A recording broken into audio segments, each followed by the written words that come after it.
Está vendo a apresentação do slide?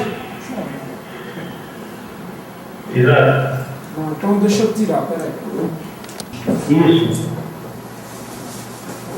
Então vamos aguardar a chegada de março para fazer o início da abertura da banca. Vai depender da arguição, né? Do Marcos. Eu acho que vocês vão ter que chamar um disque jantar aí em Porto. Ei, isso não é uma filha. Mas aí a sala fecha que horas, João? Essa sala não fecha, estamos na frente. A presença do professor Márcio Menino Fernandes, que de última hora aceitou o convite, né? Porque deu um problema jurídico, deles não pôde participar da tese e nós tivemos que convocar o Márcio de última hora. Então, em primeiro lugar, Márcio, agradeço demais a sua atenção. Segundo, ao professor João Cardoso, que está fazendo esse esforço enorme para poder participar dessa banca. Nós estamos com um problema de fuso horário, né? Aí já está bem mais tarde. E a gente agradece de coração o João sempre tudo que ele tem colaborado com o grupo da NCE. Também agradecer a presença do Adriano, que veio dar uma força muito. Ah, é o microfone. O laser point no outra mão. Está aí o laser point?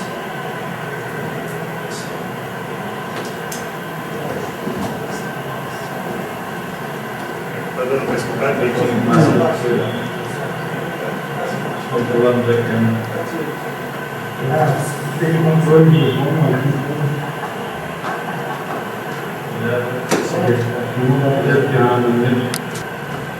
Estão ouvindo? Bem? Gessel? Está conseguindo ouvir? Professor, estamos com um problema aqui, tem uma obra aqui do lado e acabaram de dar algum compressor ou alguma coisa. Se puder dar 30 segundos aí pra gente. Sem problema, gente, espera. Aqueles braços gigantes parados, construindo carros. Agora nós estamos investindo cada vez mais em robôs que podem se deslocar em estradas, em ambientes humanos. Daí aparece uma série de problemas. Esse aqui é um exemplo de um robô do LCR andando num ambiente, quer dizer, se ele desviar um pouquinho aqui, ele já entra no meio das plantas. Então, parece que vai bastante som.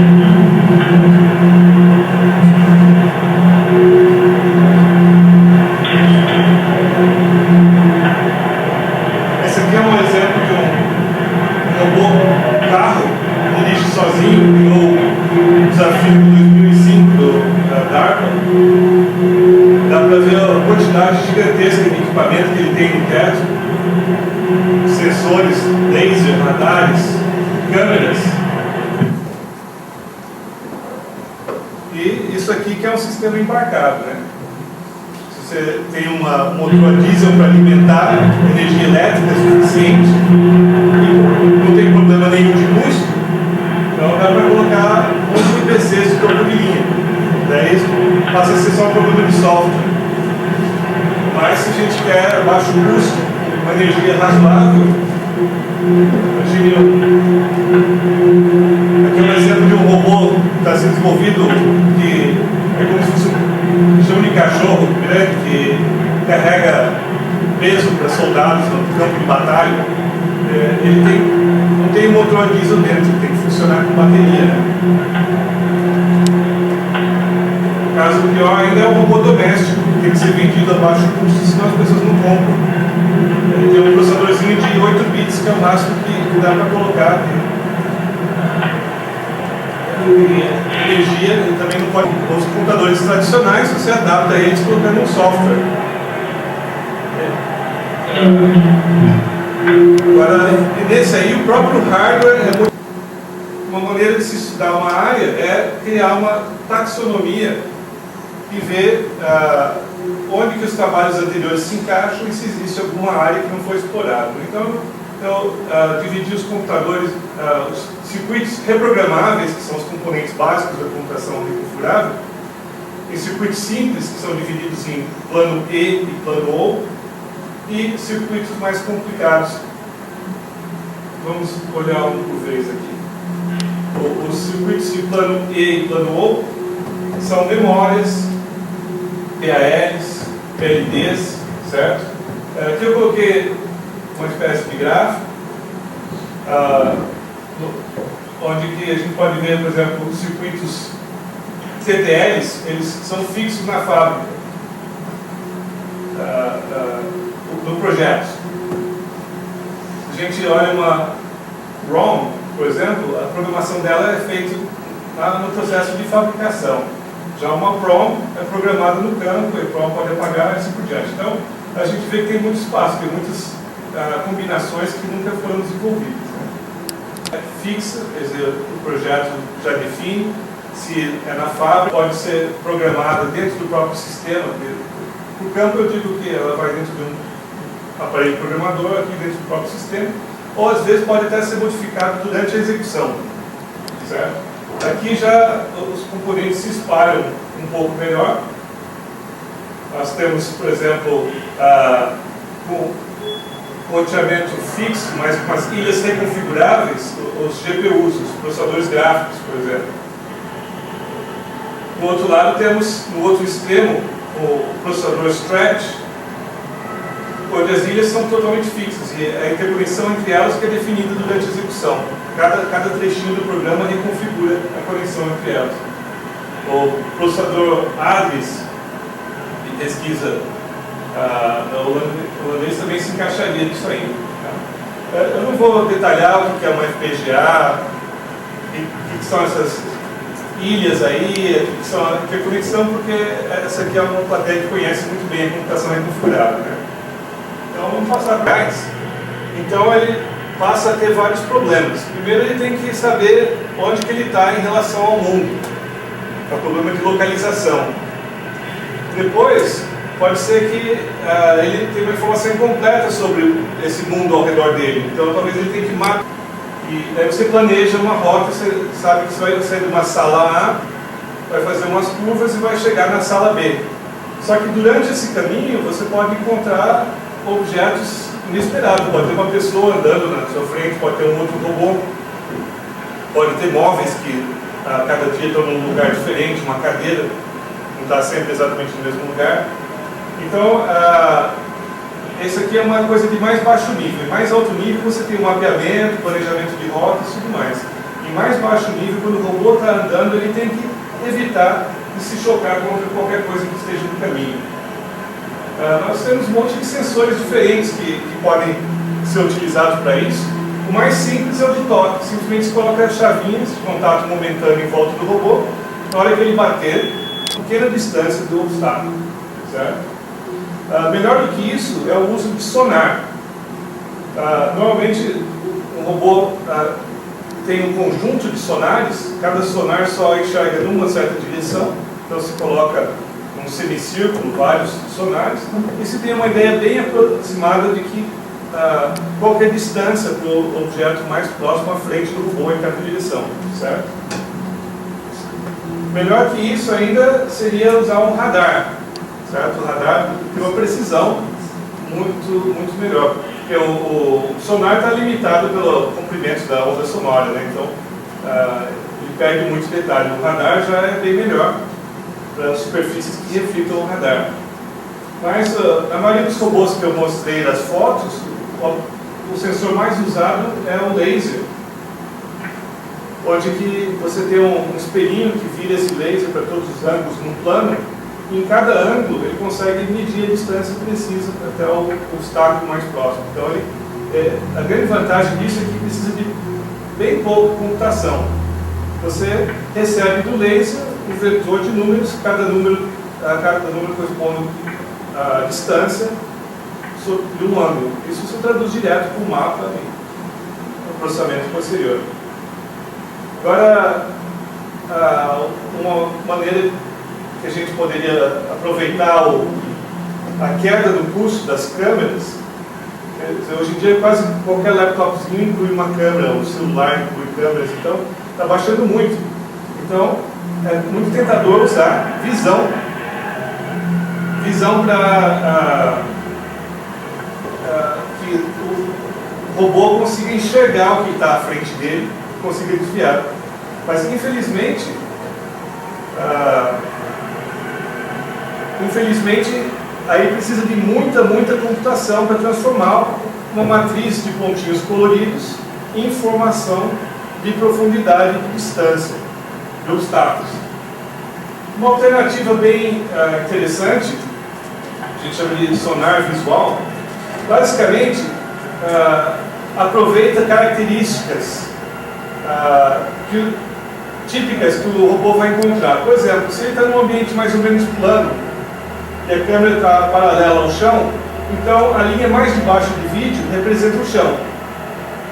Então, se eu pegar qualquer coluna de vídeo, o pixel mais de baixo representa o chão. Se eu for subindo, olhando até que mude a textura, eu sei onde que tem uma parede, uma árvore ou qualquer obstáculo que seja perpendicular ao chão e comece no chão, né? Então, nem tudo vale nessa classificação, mas desde que tem essas restrições, então a técnica que foi adotada foi usar a aprendizagem de informação de profundidade.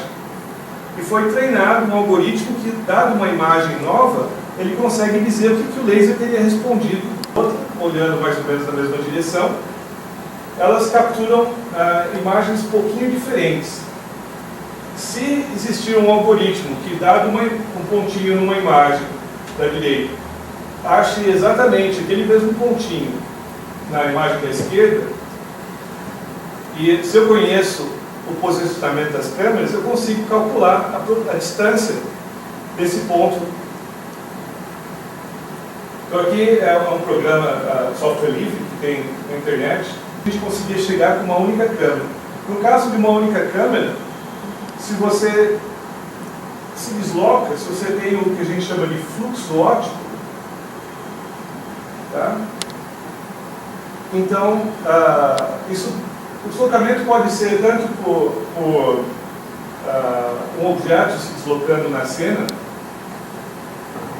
ou pode ser a câmera se mexendo em relação ao cenário inteiro. Aqui é um software comercial, Montevision, e ele representa o fluxo óptico, dividindo a imagem em regiões, e para cada região ele mostra uma pequena flechinha mostrando para onde andou aquele pixel. Estritamente falando, isso aqui é o que nós chamamos de fluxo de imagem. Você está vendo como que os pontinhos coloridos estão andando. Você não tem como saber se isso representa exatamente fluxo óptico, que é como que o objeto se mexendo em 3 dimensões provoca um movimento na imagem projetada. Porque se você tiver uma região uniforme, são bastante relacionados. Dado uma técnica, você consegue provar a equivalência a um algoritmo usando a outra técnica. A mais antiga é a técnica diferencial. E ela é baseada na suposição de que qualquer mudança que tenha na imagem ao longo do tempo é provocado por um deslocamento de um objeto. Certo? Isso claramente não é sempre verdade, porque, por exemplo, se um objeto muda de ângulo, ele fica mais brilhante, mais escuro, a iluminação pode mudar, tem muitas coisas que podem mudar, mas essa técnica parte da suposição de que se você tirar a derivada da imagem ao longo do eixo X, ao longo do eixo Y e ao longo do tempo, a soma das derivadas vai dar zero, porque o objeto em si está intacto. Então, daí isso você deduz uma equação que permite você calcular o fluxo óptico. Só que, infelizmente, sobra a condição de que você tenha um alto contraste, um gradiente. Então, você consegue perceber o fluxo óptico nas bordas. Onde você tem uma região uniforme, ele não consegue calcular o fluxo óptico. De tanto, tal ângulo. É uma medida bastante interessante, mas em 2007, o Baker e o grupo dele resolveram criar um site onde que você tem uma série de dados que são públicos, são disponíveis para você testar o seu algoritmo e ver qual é o resultado, e tem um segundo conjunto de dados que você pode testar e enviar o resultado para eles e daí fica no website, ser classificado segundo. Aí eles têm uns 10 critérios diferentes de qualidade de fluxo ótico. Daí você pode ficar lá em 7º lugar, em 10º, ou em primeiro, né? Só que de um único pixel para a esquerda, isso corresponde na imagem original a um deslocamento de 32 pixels para a esquerda. Então, se eu usasse só a imagem original, e eu admito deslocamentos de até 32 pixels para a esquerda, para a direita e tudo mais, eu precisava cobrir 65 vezes 65 combinações diferentes, certo? Então, ao invés disso, eu faço a seguinte aproximação. Eu começo na imagem menorzinha, procuro deslocamentos de apenas um pixel, ou para a esquerda, para a direita, só 9 possibilidades diferentes. Daí, eu uso isso como ponto de partida para a segunda imagem. Então, se o deslocamento deu um para a esquerda, daí eu passo para a segunda imagem, só que a cada imagem dobra, então fica 2 para a esquerda. Esse é o ponto inicial, e eu olho os 9 pontos em torno daquele ponto. E daí a resposta disso passa para o terceiro, para o quarto, finalmente para o quinto quadro. Então isso me permite fazer uma busca com apenas 5 vezes 9 tentativas, que é um número bem menor. Infelizmente, daí isso provoca, introduz um ruído no processo, porque às vezes o deslocamento real é fraco que um deslocamento arbitrário. Um é o valor médio do campo, se eu pegar todos os vetores, somar e dividir pelo número de vetores, vai ter um vetor que representa o deslocamento geral daquele campo. Outro é o divergente, que mostra de um determinado ponto quanto que estão se afastando ou se aproximando as flechinhas. E o terceiro componente é o rotacional, que mostra para cada ponto se o campo está dando uma volta nele, como se aquele ponto é um olho do furacão, certo? Para fazer uma aproximação bem grosseira, digital, dessas operações matemáticas, foram aplicados 4 filtros. Esses filtros estão mostrados em cima. Basicamente é o seguinte: eu pego uma região, por exemplo, 11 por 11 pixels, no qual eu estou calculando para o ponto central. Eu faço isso para cada ponto. Para cada ponto eu olho a região de 11 por 11 em volta dele. Daí eu faço 4 operações. A primeira, eu somo todos os vetores que estão acima do ponto e subtraio todos que estão abaixo. Tá? Se todas as flechinhas estiverem subindo, isso vai dar 0. A parte de baixo vai anular a parte de cima e dá 0. Mas, se as flechinhas de cima estão meio que subindo e as de baixo estão meio que descendo, daí, a hora que eu subtrair a parte de baixo da de cima, elas vão se reforçar, por estarem em direções opostas. Daí para subtrair eu inverto, né? Daí eu faço os vetores de deslocamento representados por cores é o inferior direito, e esse quadro que parece como um preto aí, nesse brilho aí vai ficar preto o tempo todo. Aparecem umas manchas vermelhas, eu consigo ver aqui na tela, mas na projeção não. Então, quando aparece uma mancha vermelha, isso é uma indicação de que um objeto está perigando de bater no robô. Então ele deve se desviar. Aqui está sendo pilotado por um ser humano, né? Não é um robô se desviando. Recentemente, eu estou usando aqui do laboratório uma placa da Altera com 70 mil elementos lógicos e tem uma câmera.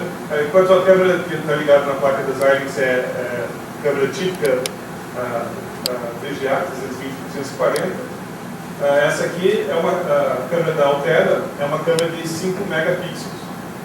Então, dá para experimentar com resoluções bem maiores.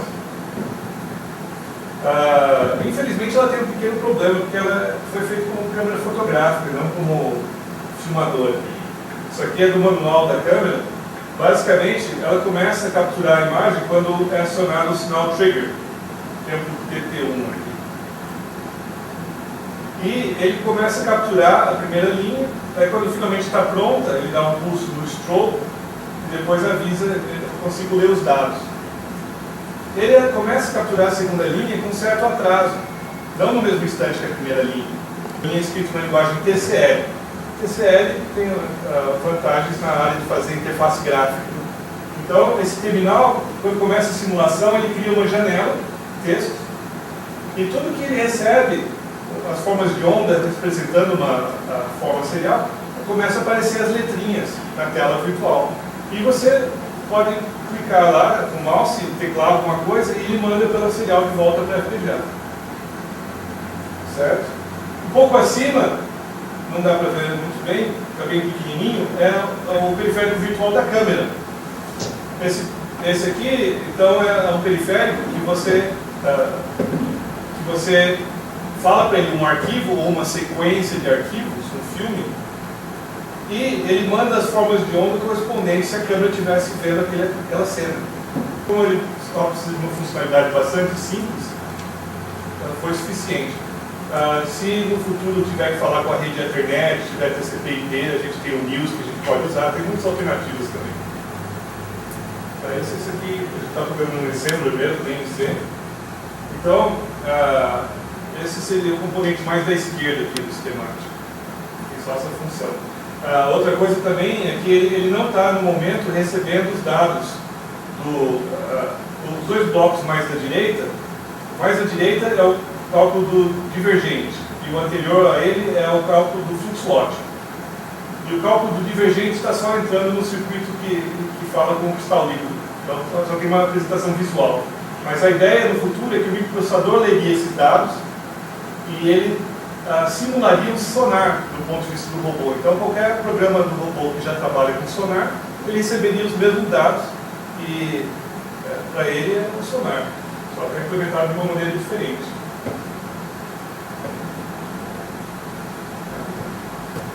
Esse aqui é o circuito de fluxo óptico. O bloco mais à esquerda é uma unidade de controle. Os dois blocos do meio são memórias. E esse aqui é o coração do sistema. Tá? Então é RGB e RGB. Então, 2 pixels eu comparo, fazendo a diferença absoluta, e daí eu somo só essas diferenças. Tá? Então aqui eu tenho a soma para aquele pixel. Para o R, para o G e para o B. Dessa eu não mencionei isso, mas quase todos os algoritmos que o pessoal costuma testar, ele consegue operar 30 quadros por segundo, sem problema. Esse aqui simplesmente é o circuito de deslocamento, que permite, então, chegar a 25 pixels e combinar com qualquer outro 25 pixels aqui, usando multiplexadores. Então, isso aqui é a placa, certo? Esse é o projeto, a programação da FPGA que tem dentro. Que resultados que a gente pode obter isso aí? A primeira versão do algoritmo foi implementada na linguagem C. Ela não tinha um processamento de pirâmide, mas ela, para compensar, ela conseguia calcular deslocamentos de fração de pixels. Né? E ela conseguia levava só 20 segundos para calcular cada quadro. Então, se dava uma imagem, dava a imagem seguinte, e 20 segundos depois ela dava o fluxo óptico. Certo? Esse filminho que eu mostrei levou 60 horas para ser calculado, né, em paralelo, operando a 16 MHz, quer dizer, por isso que ele consegue fazer em tempo real o que um PC de 2 GHz não consegue. Né? Num ciclo de relógio ele faz aquelas 200 e poucas operações. Certo? E a velocidade com que eles se expandem, quanto mais longe do centro, mais eles se expandem. E a relação entre a velocidade que eles estão expandindo e a distância indica o tempo que aquele ponto vai levar para colidir com o robô ou não. Essa técnica aí, eu não estava... É a próxima etapa aqui? Senta aqui. Mais uma vez, você senta do lado.